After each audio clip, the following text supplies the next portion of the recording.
ঠাকুরগাঁয়ে বিএনপির মহাসচিব ও স্থানীয় সরকার মন্ত্রী মির্জা ফখরুল ইসলাম আলমগীর বলেছেন, জামাত ইসলাম কখনো ক্ষমতায় আসতে পারবে না, কারণ ধর্ম মিথ্যা দিয়ে রাজনীতি চলে না।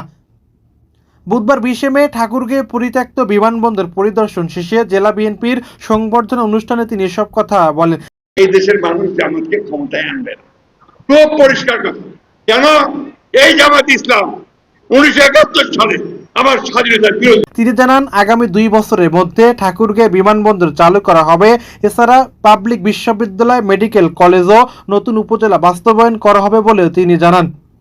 এ সময় উপস্থিত ছিলেন প্রতিমন্ত্রী এম এ রাশিদুজ্জামান মিল্লাত, জেলা প্রশাসক মোহাম্মদ রফিকুল হক, পুলিশ সুপার বেল্লাল হোসেন ও জেলা বিএনপির সভাপতি মির্জা ফয়সাল আমিন সহ বিভিন্ন পর্যায়ের নেতাকর্মীরা।